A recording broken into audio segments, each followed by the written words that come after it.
मेरे साथ में एक विद्यार्थी पढ़ता था, तो मैं साधु बना।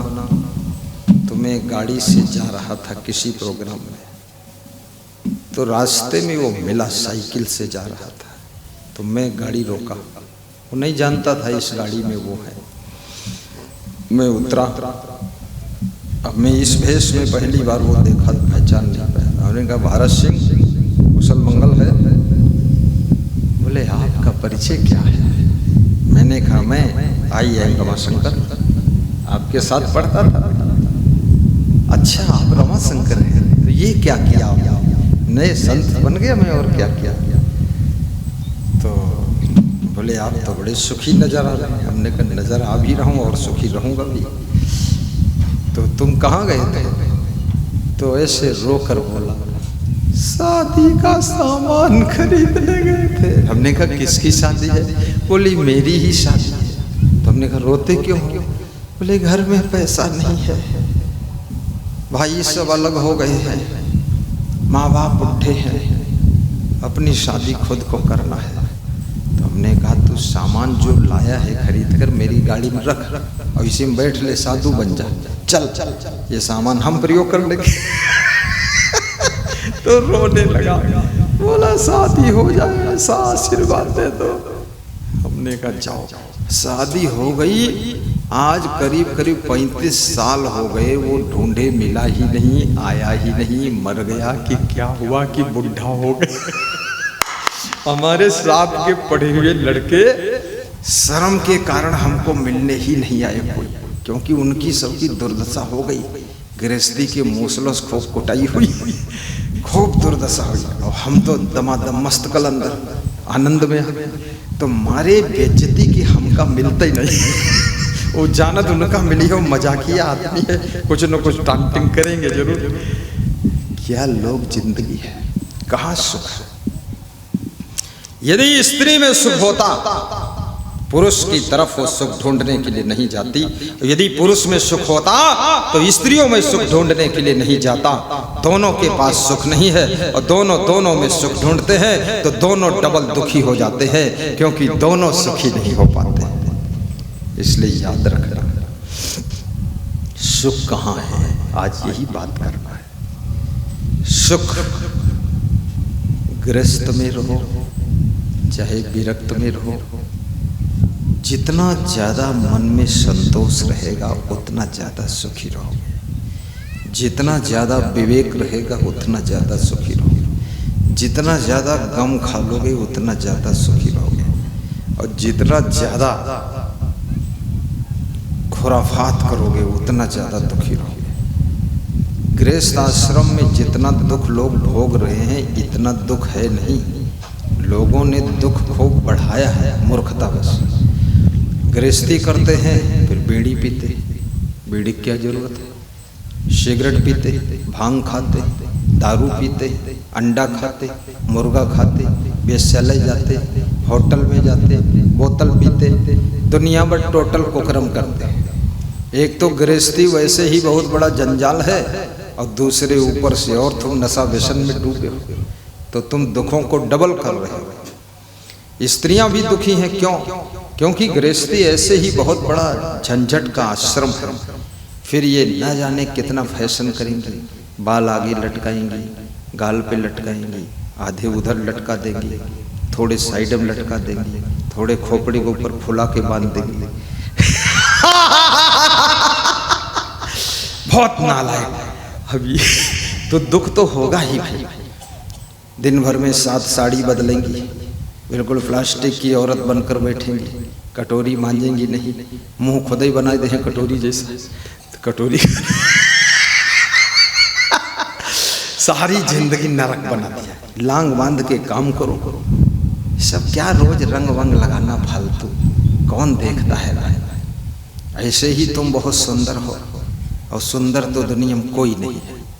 कितनी सुंदर नाक हो, और नाक से निकलेगी तो रेमट ही, उसमें से घी थोड़ी निकलेगा।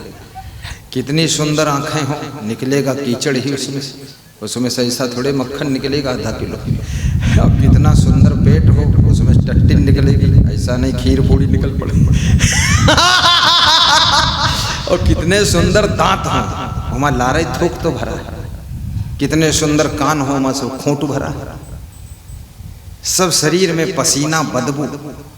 कल एक संत मेरा कह रहा था बदबू बहुत आ रही है, तो हम कहें काहे के बदबू? बोले कोई मोजा पहने है, मोजा के यार पसीना बदबू दे रहा, अंदर आई है मोजा पहन के। तो हम कहें सूंघो मोजा। अरे कहीं ना हम जिंदगी में पहिरे नहीं, हम कहें दूसरे को सूंघ लो। सब दुनिया भर का बदबूदार शरीर है, इसमें कहाँ सुख रखा है? सादा जीवन, सादा भोजन और सद्गुण सदाचार, मेहनत करो, संतोष रखो। पति कभी कुछ बोल दे जवाब मत दो, बहुत सुख मिलेगा। पत्नी कभी कुछ बोल दे ज़्यादा जवाब मत दो, बस ऐसे देख लो उसको, बस फिर आंखें मूंद लो, सब अंदर ही अंदर पी जाओ, बोलना मत। जहर के घूंट पीना सीखो, तुमको होशियार बना दूंगा। सासू कुछ बड़बड़ाए बोलना मत, सर झुका के बस बर्तन मांजते रहो। ससुर अंग्रेजी बोले हिंदी समझना मत, जवाब देना मत। तुम्हारा पति इंग्लिश बियर पी कर आए, बहुत दुख की बात है। सब दुख लोग पैदा कर रहे हैं, दारू पी कर आते हैं, पत्नी को पीटते हैं, गाली देते हैं, मारते हैं। ये पत्नी कोई पीटने वाली चीज है क्या? ये कोई मक्का है कि गेहूं है पीट रहे हो? पत्नी को तो संभाल के रखो भाई, वो भी तो एक प्राणी है बेचारी, किसी की बेटी है लाडली, किसी के आंचल में पली हुई गुड़िया, वो तुम्हारे घर आई तब से बुढ़िया हो गई, इतना कलेश पैदा कर दिया, मार कूट गाली गलौज लड़ाई झगड़ा। उस लड़की ने भी सोचा था ससुराल में सुख मिलेगा, ससुराल में हलाहल जहर भरा हुआ है, कुछ ससुराल में नहीं मिला है, जिंदा वापस आ गई यही बहुत है। सासू को भी होश में रहना चाहिए, अपनी बहू को हैरान मत करो, सताओ मत।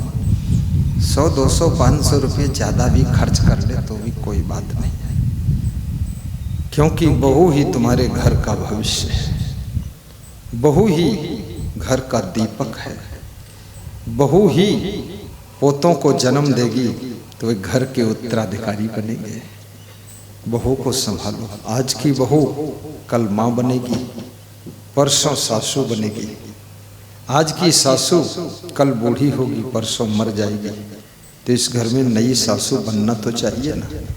तो बहू को थोड़ा संभाल कर रखो। और बहू छोटी है, नई है, कम उम्र है, कम उम्र में समझ कम होती है, थोड़ा उसको बर्फी जलेबी भी खा लेने दो, बहुत उसका मुंह बंद मत करो।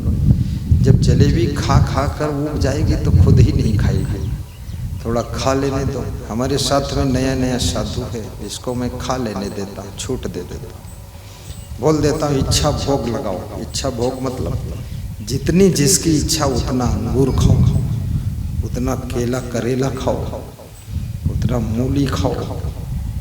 सब खा लेते हैं, कुछ लोग खा लेते हैं तो खुश होते हैं, कुछ लोग खा लेते हैं तो बीमार होकर शाम को आते हैं, ऐसे बोलते हैं बुखार आ गया, बुखार आ गया। तुमने कहा और खीरा खा लो, खीरा।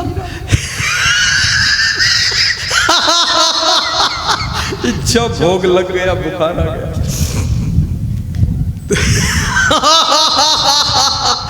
तो खुद विवेक करो, लेकिन बहुत ज्यादा बांध के रखोगे तो उब जाएगा।